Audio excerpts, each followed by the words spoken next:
السلام عليكم ورحمة الله وبركاته. الحمد لله نحمده ونستعينه ونستغفره ونعوذ بالله من شرور أنفسنا ومن سيئات أعمالنا. من يهد الله فلا مضل له ومن يضلله فلا هادي له. ونشهد أن لا إله إلا الله وحده لا شريك له. ونشهد أن محمدا عبده ورسوله الذي أرسله بالحق بشيرا ونذيرا وداعيا إلى الله بإذنه وسراجا منيرا. فقد قال الله تعالى في كلامه المجيد وفرقانه الحميد: أعوذ بالله من الشيطان الرجيم. بسم الله الرحمن الرحيم. لئن شكرتم لأزيدنكم ولئن كفرتم إن عذابي لشديد.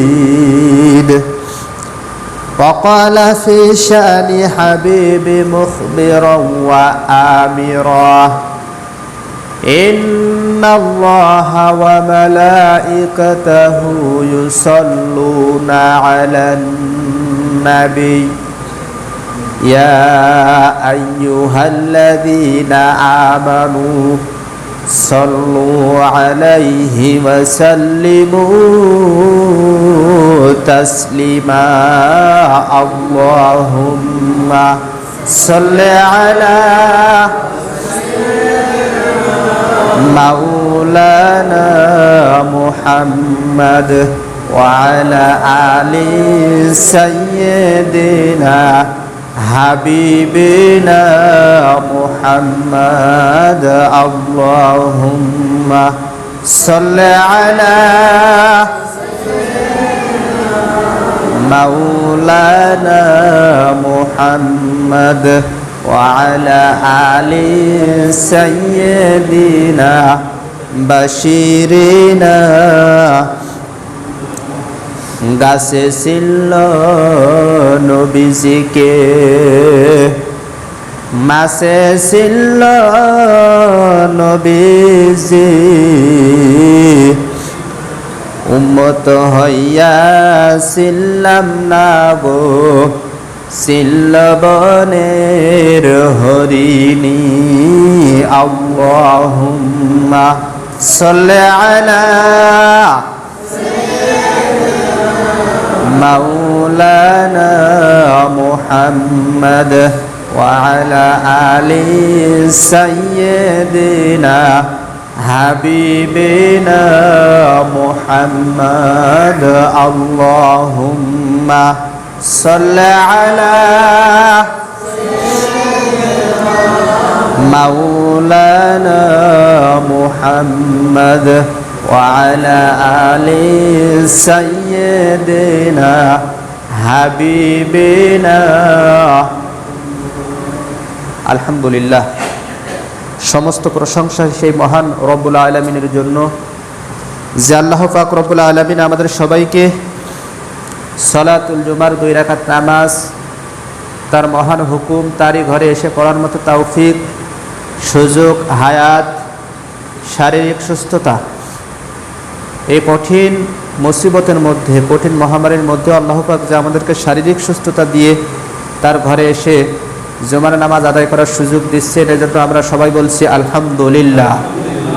সম্মানিত হাজিরিন, আমরা নির্দিষ্ট সময়ের মধ্যে আলোচনা শেষ করব ইনশাআল্লাহ তাআলা। ওমা তৌফিক ইল্লা বিল্লাহ আলাইহি তাওয়াক্কালতু ওয়া ইলাইহি উনীব। আজকে আমরা আলোচনার বিষয়টা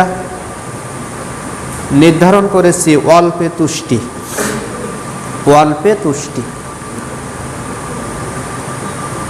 এর আগে আমি একটা আয়াতে কারিমাতে তেলাওয়াত করেছি। আল্লাহ পাক বলেন, লা ইন শাকারতুম লা আযীদান্নাকুম। যে ব্যক্তি আমার নিয়ামতের শুকরিয়া আদায় করে, আমার নিয়ামতের শুকরিয়া আদায় করে, লা আযীদান্নাকুম, আমি আমার নিয়ামতের ভান্ডার তার জন্য বাড়িয়ে দেই। ওয়ালা ইন কাফারতুম, পক্ষান্তরে যে আমার নিয়ামতের না শুকরিয়া আদায় করে, আমার নিয়ামতের শুকরিয়া আদায় করে না, আমি তার জন্য ইন্না আযাবি লাশাদীদ, তার জন্য আমি কঠিন শাস্তি, কঠিনতম শাস্তি তার জন্য প্রস্তুত করে রেখেছি। এক, এর আরেকটা অর্থ হলো আল্লাহ পাক রব্বুল আলামিন তার দৈহিক শারীরিক সুস্থতা, তার মানসিক যে তৃপ্তি শান্তি, এটা নষ্ট করে দেয়, তার রিজিক কমিয়ে দেয়, নিয়ামত তার থেকে ছিনিয়ে নেয়, ইত্যাদি ইত্যাদি অনেক অর্থ এখানে আসতে পারে। সর্বোপরি সর্ব অবস্থায় বান্দার জন্য কর্তব্য হলো, উচিত হলো আল্লাহ পাকের শুকরিয়া আদায় করা। আমি সকালে দেখতেছিলাম যে আয়াতের ব্যাখ্যার মধ্যে লিখছে যে একজন ব্যক্তি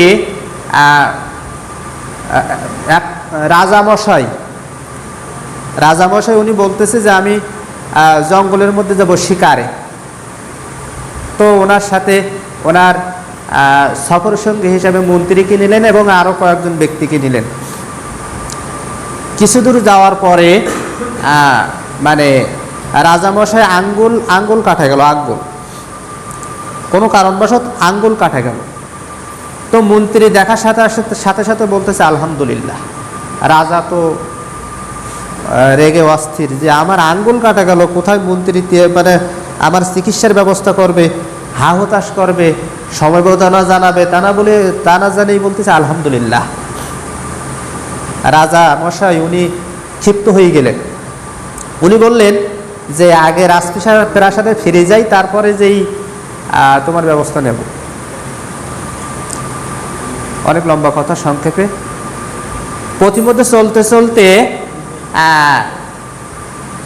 ওই জঙ্গলের ভিতরে কিছু জঙ্গলি লোকের হাতে পড়লেন ওনারা, যাদের স্বভাব হলো আমাদের যেমন নির্দিষ্ট বছরে কয়েকটা উৎসব আছে, ঈদুল ফিতর, ঈদুল আজহা ইত্যাদি, ওদের একটা ওই জঙ্গলের বাসিন্দাদের জঙ্গলিদের একটা নির্দিষ্ট দিন আছে যেই দিনে উৎসব হয় এবং ওই উৎসবে ওরা সভ্য মানুষদের বলি দেয়, কোরবানি দেয়।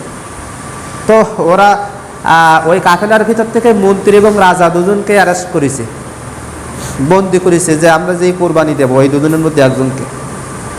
তো স্বভাবত রাজার নাদুস নুদুস চেহারা এবং রাজার রাজার নাদুস নুদুস চেহারা ভালো, স্বাস্থ্য ভালো। দুইজন নেওয়ার পরে রাজামশাইকে, ওনাদের যে প্রধান ছিল সে ব্যক্তি রাজাকেই সিলেক্ট করেছে যে ইনি আমাদের জন্য আজকে পারফেক্ট। মন্ত্রী সহ অন্যদেরকে ছাড়িয়ে দেওয়া হলো। ওনাদের যে যত প্রকারের ওনাদের আচার অনুষ্ঠান ছিল শেষ করার পরে যখন জবাই দেওয়া হবে তার আগে ওই জঙ্গলিদের যে প্রধান ছিল, লিডার ছিল, সে বললেন যাকে আমরা জবাই দেব এর সমস্ত শরীর সুন্দরভাবে চেক করা হোক, পরীক্ষা করা হোক, কোনো জায়গায় কোনো ত্রুটি আছে কিনা। জবাই দেওয়ার পূর্ব মুহূর্তে সুন্দরভাবে চেক করতে করতে দেখা গেল যে একটা আঙ্গুল কাটা। ওনাদের যে প্রধান ছিল উনি বললেন যে সম্ভব না, এর ভিতরে ত্রুটি আছে, অঙ্গহানি আছে, এর যদি আমরা বলি দেই, জবাই দেই, তাহলে আমাদের উৎসব পূর্ণ হবে না। রাজাকে ছেড়ে দেওয়া হলো। মন্ত্রী তো মোটামুটি প্রস্তুত হয়ে আছে যে রাজামশাই যদি ফিরে আসে তাহলে আমার তো চাকরি যাবে, সাথে সাথে আমার যে কতদূর কী হবে আল্লাহই জানে। রাজামশাই বাড়ি এসে আগেই সিজদায় বললেন এবং মন্ত্রীকে বললেন যে আসলে তুমি যে বলছিলে সর্ব অবস্থায় আল্লাহর শুকরিয়া আদায় করা দরকার, উচিত, তুমি শুকরিয়া আদায় করছিলে, আর আমি যে তোমার উপরে নাখোশ হয়েছিলাম, অসন্তুষ্ট হয়েছিলাম, আসলে আমি বুঝলাম যে তুমি সঠিক ছিলে। মন্ত্রী বললেন কারণ? বললেন যে আমাকে যখন ধরে নেওয়া হলো, ওদের যত প্রকারের আচরণ ছিল, অনুষ্ঠান ছিল, সবগুলো সম্পূর্ণ করা হলো। হওয়ার পরে আমাকে যখন জবাই দেবে, তার আগে ওদের যে প্রধান ছিল, ওদের যে ধর্মগুরু ছিল, সে বলল যাকে আমরা জবাই দেব, বলি দেব, তার সমস্ত শরীর ওয়াল বডি একটু টেস্ট করি নাও, পরীক্ষা করি নাও যে আসলে সব ঠিকঠাক আছে কিনা। এক পর্যায়ে আমার যে আঙ্গুলটা কাটা গেছিলো, ওই আঙ্গুলটা ওদের নজরে আসলো এবং ওরা বললো যেহেতু এর অঙ্গ হানি আছে, আঙ্গুল কাটা আছে, এর জবাই দেওয়া যাবে না, দিলে আমাদের অনুষ্ঠান পূর্ণ হবে না। আমার এই দোহাই দিয়ে ছাড়িয়ে দিয়েছে। এজন্য আমি বুঝলাম যে সর্বাবস্থা আল্লাহ পাকের শুকরিয়া আদায় করা দরকার। প্রিয় হাজরিন, আমরা এ প্রসঙ্গে আর আলোচনা না করে আমরা আজকে আমাদের আলোচনার বিষয় ছিল অল্পে তুষ্টি। আসলে মানুষ আমাদের চাহিদা যতটুক, তার উপরে যে প্রয়োজনগুলো আছে এগুলো হলো আমাদের মানে আল্লাহ পাকের নিয়ামতের শুকরিয়া আদায় করার জন্য প্রতিবন্ধকতা, বাধা সৃষ্টিকারী। আল্লাহ রাসূল সাল্লাল্লাহু আলাইহি ওয়াসাল্লাম বলছেন, আল্লাহ রাসূল সাল্লাল্লাহু আলাইহি ওয়াসাল্লাম সাহাবাদের মধ্যে আলোচনা করতেছেন, এটাকে বলা হয় মানে রেওয়াতে বনি ইসরাইল, বনি ইসরাইলদের সম্পর্কে আলোচনা করতেছেন আল্লাহ রাসূল সাল্লাল্লাহু আলাইহি ওয়াসাল্লাম সাহাবাদেরকে নিয়ে। বলতেছেন আল্লাহ রাসূল সাল্লাল্লাহু আলাইহি ওয়াসাল্লাম বলেন যে আল্লাহ নবী মুসা আলাইহিস সালাতু ওয়াস সালাম উনি আল্লাহর সাথে কথা বলার জন্য তুর পর্বতে গেছিল। তাফসীরের ভিতরে আসছে মুসা আলাইহিস সালাতু ওয়াস সালাম আল্লাহর সাথে কথা বলার জন্য 24,000 বার আল্লাহর সাথে ওনার কথোপকথন হয়েছে। সব থেকে একমাত্র আমাদের রাসূলুল্লাহ সাল্লাল্লাহু আলাইহি ওয়াসাল্লাম ছাড়া আর যত নবী আছে এর ভিতরে মুসা আলাইহিস সালাতু ওয়াস সালামের সাথে আল্লাহর সাথে কথোপকথন হয়েছে বেশি, সব থেকে বেশি। এজন্য আল্লাহ নবী মুসা আলাইহিস সালাতু ওয়াস সালামকে মুসা কালিমুল্লাহ বলা হয়। আল্লাহর কথা, অনেক কথা মুসা আলাইহিস সালামের সাথে আল্লাহর সাথে দিদারসে হতো। উদাহরণস্বরূপ বলা যায়, একবার মুসা আলাইহিস সালাতু ওয়াস সালাম আল্লাহকে বলতেছে, আল্লাহ আমি যদি আল্লাহ হতাম আর তুমি যদি মুসা হতে তাহলে আমার কাছে কি চাইতে? মুসা আলাইহিস সালাতু ওয়াস সালামের কথায় আল্লাহ পাক বললেন, মুসা তুমি কখনো আল্লাহ হতে পারবে না, সুতরাং তোমার কাছে আমার কিছু চাওয়া নেই, কিচ্ছু চাওয়া নেই। মুসা আলাইহিস সালাম বললেন, আল্লাহ তুমি ধরো না, ধরে নাও যে আমি কিছুক্ষণের জন্য আল্লাহ আর তুমি মুসা, আমার জায়গায় তুমি আছো, তুমি আমার কাছে কি চাইতে? আল্লাহ পাক বললেন, মুসা ধরাধরির কোনো ব্যাপারই নেই, কারণ তুমি কখনো মুসা হবে না, আল্লাহ হবে না, আর আমি কখনো মুসা হব না। মুসা আলাইহিস সালাতু ওয়াস সালাম আল্লাহর সাথে ওয়াকপটে কথা বলতেন, দিদারসে মানে খোলা মনে কথা বলতেন। উনি বললেন, বুঝছি যে তুমি পারবা না। আল্লাহ পাক বললেন, শোনো মুসা, যদি আমি কখনো মুসা হতাম আর তুমি যদি আমার জায়গায় থাকতে তাহলে আমি আল্লাহর কাছে 3টা জিনিস চাইতাম। 1 নম্বর হলো আমার শারীরিক সুস্থতা, 2 নম্বর হলো যে আল্লাহ পাকের কাছে যেন আমি খালিস মনে সহি ইবাদত করতে পারি, যেটা আল্লাহ রাসূল সাল্লাল্লাহু আলাইহি ওয়াসাল্লাম আমাদেরকে শিক্ষা দিয়েছেন। আল্লাহ রাসূল সাল্লাল্লাহু আলাইহি ওয়াসাল্লাম আমাদেরকে শিক্ষা দিয়েছেন। হ্যাঁ, আল্লাহ রাসূল বলছেন, ওয়া হুসনি ইবাদাতিক, আল্লাহ তুমি আমাদেরকে সুন্দর ইবাদত, সহি ইবাদত, খালেস নিয়াতে ইবাদত করার সুযোগ দিও। যাই হোক, মুসা আলাইহিস সালাতু ওয়াস সালাম উনি 24,000 বার আল্লাহর সাথে কথা হয়েছে। তাফসীরের ভিতরে আসছে, আর আমাদের রাসূলুল্লাহ, আমাদের নবীদের নবী হযরত মুহাম্মদ রাসূলুল্লাহ সাল্লাল্লাহু আলাইহি ওয়াসাল্লাম, ওনার সাথে আল্লাহর সাথে কথা হয়েছে 40,000 বার। যাই হোক, মুসা আলাইহিস সালাতু ওয়াস সালাম উনি যাচ্ছে তুর পাহাড়ে আল্লাহর সাথে কথা বলার জন্য। প্রতিমধ্যে একজন মহিলার সাথে দেখা হলো। মহিলা আল্লাহ নবী মুসা আলাইহিস সালাতু ওয়াস সালামকে বলতেছে, আল্লাহ নবী মুসা আপনি সম্ভবত তুর পাহাড়ে যাচ্ছেন আল্লাহর সাথে কথা বলার জন্য। হ্যাঁ, আপনি আল্লাহর কাছে জিজ্ঞাসা করবেন যে আল্লাহ পাক আমাকে এত সম্পদ দিয়েছে, এত পরিমাণ সম্পদ আমাকে দিয়েছে যে এই সম্পদের হিসাব নিকাশ করার সময়, দেখাশোনা করার জন্য আমি আল্লাহর ইবাদত সঠিকভাবে সুন্দরভাবে মানে মনোনিবেশ করতে পারতেছি না, আমার ইবাদতের সমস্যা হচ্ছে। আরও কিছু দূরে যাওয়ার পরে আরেকজন ব্যক্তির সাথে দেখা হলো, একজন বৃদ্ধা ভিক্ষুক আল্লাহর নবীর কাছে জিজ্ঞাসা করতেছে, মুসা আপনি কি আল্লাহর সাথে সাক্ষাৎ করতে যাচ্ছেন, কথা বলতে যাচ্ছেন? হ্যাঁ। তো আপনি আল্লাহর কাছে একটু জিজ্ঞাসা করবেন যে আমি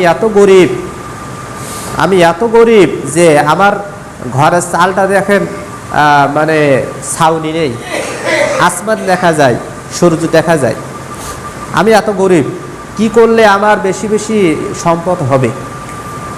আরও কিছু দূর গেলেন, যাওয়ার পরে একটা রাজহাঁসের সাথে দেখা হলো। রাজহাঁস বলতেছে, আল্লাহ নবী মুসা আপনি মনে হয় আল্লাহর সাথে কথা বলতে যাচ্ছেন, আল্লাহ পাকের কাছে একটু জিজ্ঞাসা করবেন যে আসমান থেকে অনেক দিন যাবৎ বৃষ্টি হয় না, জমিনে আমাদের খাদ্যের সংকট দেখা দিয়েছে, আমরা কষ্ট পাচ্ছি, আল্লাহর কাছে জিজ্ঞাসা করবেন যে কতদিন পরে বৃষ্টি হতে পারে। আল্লাহ নবী মুসা আলাইহিস সালাতু ওয়াস সালাম গেলেন, আল্লাহর সাথে অনেক কথা হলো। উনি যখন ফেরেন তখন ফেরার আগে আল্লাহ পাকের কাছে জিজ্ঞাসা করতেছে, রব্বুল আলামিন যখন পথে আসতেছিলাম একটা রাজহাঁসের সাথে দেখা হলো, রাজহাঁস আমার কাছে জিজ্ঞাসা করলো এই মহিলা এই জিজ্ঞাসা করলো, এরপরে বৃদ্ধা ভিক্ষুক সে এই জিজ্ঞাসা করলো, আমি এদের কি জবাব দেব? আল্লাহ রাব্বুল আলামিন মুসা আলাইহিস সালাতু ওয়াস সালামকে শিক্ষা দিলেন, এই প্রশ্নের জবাব দিবা। মুসা আলাইহিস সালাতু ওয়াস সালাম যখন ফিরতেছে সর্বপ্রথম রাজহাঁসের সাথে দেখা হয়ে গেল। আল্লাহ নবী মুসা আপনি নিশ্চয় আল্লাহর কাছে আমাদের সম্পর্কে জিজ্ঞাসা করেছেন, আমার সম্পর্কে? হ্যাঁ জিজ্ঞাসা করেছি। আল্লাহ পাক কি জবাব দিছে, কতদিন পরে বৃষ্টি হতে পারে? সাইয়েদনা মুসা আলাইহিস সালাতু ওয়াস সালাম বললেন, শোনো আল্লাহ পাক বলছে এখান থেকে 40 বছর পরে বৃষ্টি হবে, 40 বছর। কথাটা যখনই বললেন রাজহাঁস বললেন আলহামদুলিল্লাহ, আলহামদুলিল্লাহ। ওর ভাষায় বললেন কি আলহামদুলিল্লাহ। অন্য রেয়াতে আসছে হরিণ, বললেন যে আমার রব্বুল আলামিন, আমার রব, আমার সৃষ্টিকর্তা যতদিন পরে বৃষ্টি দেয় ওটাই আনাফ, ওটাই আলহামদুলিল্লাহ। মুসা আলাইহিস সালাতু ওয়াস সালাম অবাক হয়ে গেলেন, 40 বছর পরে বৃষ্টি হবে, 40 বছর, একদিন না, আর তুমি বেটা বলতেছো আলহামদুলিল্লাহ? বললেন আল্লাহ নবী মুসা একদিন 2 দিন না, প্রায় 7-8 মাস যাবৎ বৃষ্টি হয় না, বৃষ্টি নামানোর ক্ষমতা কারণ নেই। 40 বছর না 40,000 বছর পরেও যদি বৃষ্টি হয় আমাদের তো কিছু করার নেই, আপনি কি পারবেন বৃষ্টি নামাতে? সমস্ত প্রশংসা আল্লাহর। কিতাবের ভিতরে দেখলাম ইসলাহুল মুসলিমিন আশরাফ আলী থানবী রহমাতুল্লাহি আলাইহি উনি লিখছে, কিতাবের ভিতরে দেখলাম যখন নাকি শুকরিয়া আদায় করলো সাথে সাথে আল্লাহ রাব্বুল আলামিন বৃষ্টি শুরু করে দিয়েছে। মুসা আলাইহিস সালাম অবাক হয়ে গেছে, কি রে আল্লাহ পাক কিছুক্ষণ আগে বললেন যে 40 বছর পরে বৃষ্টি হবে, আর এক্ষুনি দেখতেছি বৃষ্টি। মুসা আলাইহিস সালাতু ওয়াস সালাম আল্লাহকে ডাক দিলেন, রব্বুল আলামিন আপনি না কিছুক্ষণ আগে বললেন 40 বছর পরে বৃষ্টি হবে? আল্লাহ রাব্বুল আলামিন বললেন, মুসা তুমি আমার ওই সৃষ্টির, আমার ওই মাখলুকের ইয়াকিন দেখিছো, আমার প্রতি তার কৃতজ্ঞতাবোধ দেখিছো? আমি 40 বছর পরে বৃষ্টি দিতে চাইছি, তারপরেও সে শুকরিয়া আদায় করেছে, না শুকরিয়া হয়নি। আরও কিছু দূরে আসলেন, ওই বৃদ্ধা মহিলার সাথে সাক্ষাৎ হলো। বৃদ্ধা মহিলা মুসা আলাইহিস সালাতু ওয়াস সালামকে জিজ্ঞাসা করতেছে, আল্লাহ নবী মুসা আপনি কি আমার কথা জিজ্ঞাসা করছিলেন আল্লাহর কাছে? হ্যাঁ। আল্লাহ পাক বলছে আপনাকে বেশি বেশি আল্লাহর শুকরিয়া আদায় করতে হবে, বেশি বেশি আল্লাহর শুকরিয়া আদায় করতে হবে। আল্লাহ রাব্বুল আলামিন যখন এই কথা বললেন, মুসা আলাইহিস সালাম যখন জ্বালা নেন, ওই মহিলা বলতেছে চাল নেই চুলু নেই, এতে আর কি আল্লাহর শুকরিয়া আদায় করবে? কিতাবের ভিতরে লিখছে আশরাফ আলী থানবী রহমাতুল্লাহি আলাইহি উনি লিখছে এই কথা বলতে দেরি তো যেটুক ছিল সেটুকু বাতাসে উড়িয়ে নিয়ে চলে গেছে। আল্লাহ রাব্বুল আলামিন বলেন, আল্লাহ রাব্বুল আলামিন এ কারণেই বলতেছেন যে ওয়া ইয়াশু আন যিকরির রহমানি ফাইন্না লাহু মাঈশাতান দানকা ওয়া নাহশুরুহু ইয়াউমাল কিয়ামাতি আ'মা, তাই না? আচ্ছা যাই হোক, আরও কিছু দূর আসলেন, ওই মহিলার সাথে সাক্ষাৎ হলো, যে এই মহিলা অনেক ধনী, অনেক ধনী। জিজ্ঞাসা করতেছে, আল্লাহ নবী মুসা আপনি কি আল্লাহর কাছে জিজ্ঞাসা করেছিলেন কি কাজ করলে আমার সম্পদ কমে যাবে, কমবে, কি করলে কমবে? মুসা আলাইহিমুসসালাতু ওয়াসসালাম বললেন, আল্লাহ পাক বলেছে আপনি যত বেশি বেশি আল্লাহর নাশুকরি আদায় করবেন, আল্লাহর নিয়ামতের নাশুকরি করবেন, আল্লাহর নিয়ামতের নাশুকরি যত করবেন, ইবাদত বন্দেগী নফল ইবাদত যত কম করবেন, তত আপনার সম্পদগুলো কমবে। ওই ধনী মহিলা বলতেছে, আল্লাহ নবী মুসা, এ কেমন কথা হলো? আপনি একজন নবী, কেমন কথা বললেন যে রব্বুল আলামিন আমার সুন্দর শরীর দেশে, সুস্বাস্থ্য দেশে, অনেক সম্পদের নিয়ামত দেশে, ওই রবের ইবাদত করব না, বেশি বেশি নফল ইবাদত করব না, বেশি বেশি তার নিয়ামতের শুকরিয়া আদায় করব না, এটা কেমনি হয়? সর্বশেষ কথা আল্লাহ রাসূল সাল্লাল্লাহু আলাইহি ওয়াসাল্লাম সুন্দরভাবে শিক্ষা দিয়েছে যে কিভাবে অল্পে তুষ্টি থাকতে হয়। আল্লাহ রাসূল সাল্লাল্লাহু আলাইহি ওয়াসাল্লাম এক সময় সাহাবাদেরকে ডাকলেন, কিছু খানা পরিবেশন করলেন। সেখানে অনেক সাহাবা আছে, তার ভিতরে আবু বকর, ওমর, উসমান, আলী সবাই। ডাকার পরে আল্লাহর হাবিব সাল্লাল্লাহু আলাইহি ওয়াসাল্লাম কাউকে দিলেন ভোনা গোশত, রুটি, সাথে মধু, কাউকে দিলেন কিশমিশ, আঙ্গুর ইত্যাদি ইত্যাদি অনেক কিছু। এক একজনের পাতে এক এক ধরনের খাবার। হযরত আলী কালামাল্লাহু ওয়াজহু, ওনার পাতে দিলেন শুধু একটু শুকনো রুটি, একটু জাইতুনের তেল। বললেন যে আমি বলার পরে তারপরে একসাথে সবাই খানা খাওয়া শুরু করবা। সবাই বসে আছে, একজন আরেকজনের দিকে তাকাতাকি করতেছে যে আল্লাহ রাসূলের ইনসাফ তো এমন না, বিষয়টা কি? আবু বকর সিদ্দিক রাদিয়াল্লাহু তাআলা আনহু বলতেছে, নিশ্চয়, মনে মনে ভাবতেছে, নিশ্চয় এর ভিতরে কোনো হিকমত আছে, কোনো শিক্ষা আছে আমাদের জন্য। আর আমরা হলে কি মনে করতাম? আলী রাদিয়াল্লাহু তাআলা আনহুর পাতে একটু জয়তুনের তেল আর একটু শুকনো রুটি, আমরা হলে মনে করতাম যে শ্বশুর আব্বা আমাকে বাড়ি দেখিতে এইভাবে অপমান, বাড়ি যাই নেই, তারপর তক্তা ছাড়াই ফেলবো, তাই না? এরকমটাই। আলী কারামাল্লাহু ওয়াজহু, উনি ওনার খাদ্যের দিকে তাকায় খাবার একটা সুন্নাত তরিকা হলো, কয়েকটা সুন্নাত তরিকার ভিতরে একটা হলো যার খাবার সে দেখবে, অন্যদিক তাকাতাকি করার দরকার নেই, শ্বশুর মতো এদিক ওদিক তাকাতে দরকার নেই। এক মজলিসে বসার পরে আর একটা সুন্নাত হলো যে একসাথে যদি খাবার পরিবেশন হয় তাহলে আপনার লক্ষ্য করা দরকার যে আমরা 5 জন ধরে নেন, 5 জন কি 6 জন একসাথে খাচ্ছি, একটা খাবার এক প্লেটে আছে, এর থেকে ঠিক আমার অংশটুকু আমি খাই, অন্যের হক যেন আমার ভিতরে না আসে, নিজের দিক থেকে খাওয়া, অন্য দিক থেকে না, ইত্যাদি ইত্যাদি অনেক কিছু নিয়ম আছে। যাই হোক, আলী কারামাল্লাহু ওয়াজহু বসে আছে। নিশ্চয় আল্লাহ রাসূল সাল্লাল্লাহু আলাইহি ওয়াসাল্লাম এর দ্বারা আমাদের কোনো শিক্ষা দিতে চাচ্ছেন। আল্লাহ রাসূল বললেন, খাওয়া শুরু করো। দোয়া পড়ে, মাসনুন দোয়া পড়ে খাওয়া শুরু হলো। আল্লাহ হাবিব সাল্লাল্লাহু আলাইহি ওয়াসাল্লাম উনি একটা শক্ত পাথর, সুন্দরভাবে মজবুত একটা পাথর আগুনে পড়ে লাল টকটকে করে আনি, তারপর রেখে দেশ পাশে। খাবার শেষ, সবার শেষ? হ্যাঁ, আলহামদুলিল্লাহ। এবার আসো, কে কি খাইছো? এই পাথরের উপর দাঁড়াতে হবে, দাঁড়াই বলতে হবে যে আচ্ছা বলেন, কেউ খাইছে ভোনা গোশত, কিশমিশ, তারপরে আঙ্গুর ইত্যাদি ইত্যাদি অনেক কিছু। হযরত আলী কারামাল্লাহু ওয়াজহু, ওনার চেহারার মধ্যে খুশি ফুটে উঠেছে। উনি সর্বপ্রথম দাঁড়াই বললেন, ইয়া রাসূলুল্লাহ, ইয়া হাবিবাল্লাহ, আমি সবার আগে হিসাব দেব, কারণ আমি ওর উপর উঠবো আর বলবো শুকনো রুটি, জয়তুনের তেল, মামলা খালাস, তাই না? আমরা আজকে আলোচনা করতেছিলাম অল্পে তুষ্টি, অল্পে তুষ্টি।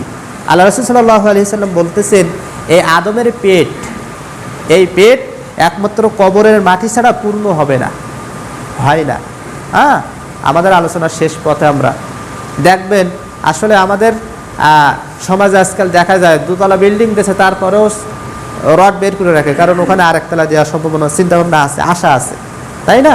এজন্য এই অল্পে তুষ্টি হওয়ার কিছু মানে আলোচনার শেষ লগ্নে আমাদের কিছু মূল কথা হলো এই অল্পে তুষ্টি কিভাবে থাকা যায়। আল্লাহ রাসূল সাল্লাল্লাহু আলাইহি ওয়াসাল্লাম আমাদেরকে শিক্ষা দিয়েছে যে তোমার যেটা আছে আমলের দিক থেকে, আল্লাহ রাসূল শিক্ষা দিয়েছে যে তোমরা আমলের দিক থেকে মুরব্বীদের দিকে লক্ষ্য করো, তুমি মনে মনে চিন্তা করো, ওই ব্যক্তি আমার থেকে বয়সে অনেক বেশি, নিশ্চয় আমার থেকে নেকির কাজগুলো অনেক বেশি করেছে, সুবহানাল্লাহ।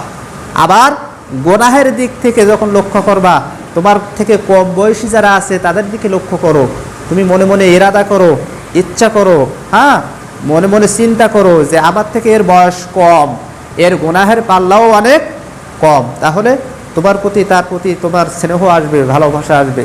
আচ্ছা, আল্লাহ রাসূল সাল্লাল্লাহু আলাইহি সাল্লাম আরও শিক্ষা দিয়েছে যে তোমার টিনের ঘর, টিনের চাল তুমি লক্ষ্য করো, যার গোলপাতার ঘর, যার নাড়ার ঘর, অন্যদিকে লক্ষ্য করো কার হয়তো আল্লাহ এই সুযোগও দেয়নি পলিথিনের কাগজ দিয়ে ঘর বাঁধা, তাই না? তাহলে তোমার প্রতি কৃতজ্ঞতা আসবে, কৃতজ্ঞতা আসবে। আচ্ছা, এরপরে আল্লাহ রাসূল সাল্লাল্লাহু আলাইহি সাল্লাম আরও শিক্ষা দিছে যে তোমার টিনের ঘর, একতলা বিল্ডিং, পাশে 10 তলা, তুমি মনে মনে ভাবো যে ওর ওই 10 তলার যত সম্পদ, ওই সম্পদের হিসাব দিতে কতটা না সময় লাগবে, কতটা না সময় লাগবে। আমি ভুলে গেছি ব্যক্তিটার নাম, সম্ভবত আব্রাহাম লিঙ্কন, ওনার জীবনীতি পড়েছি, আমি ভুলে গেছি। ওনার ছাত্র জীবনে একটা মজার ঘটনা, যেখান থেকে শিক্ষা আছে, শিক্ষা। ওনার ছাত্র জীবনে উনি এক বন্ধুর বাসায় বেড়াইতে যাবে, তো এত গরিব মানুষ যে দুখন চামড়ার ভালো স্যান্ডেল কেনার ক্ষমতা নেই। অনেক সময় ধারে চলে না, কোট মোট টাই শুট মোট এই সেই ধারে নিয়ে যায় না বেড়াতে, বাইক টাইক নিয়ে। তো ওই ব্যক্তি আব্রাহাম লিঙ্কন সম্ভবত ও এক জায়গায় দাওয়াত খাতে যাবে, তা দুখন জুতো নেই, আর একজনের বাড়িতে গেছে স্যান্ডেল ধার করতেছে, আমরা জুতো। তো জুতো যখন নিতে যাচ্ছে মনে মনে ধিক্কার দিচ্ছে ঈশ্বরকে, যে ঈশ্বর তুমি আমাকে এমন গরিব ঘরে পাঠাইছো যে বাবার দুকুন স্যান্ডেল কিনে দেওয়ার ক্ষমতা নেই। মনে মনে আল্লাহকে ধিক্কার দিচ্ছে, আল্লাহকে তুমি পাঠাইছো একটা ধনীর ঘরে পাঠাতে পারো নি? ওখানে তো তুমি আমার ওপর অবিচার করেছো, দুর্বিচার করেছো। আব্রাহাম লিঙ্কন উনি যখন বন্ধুর বাড়ি থেকে স্যান্ডেল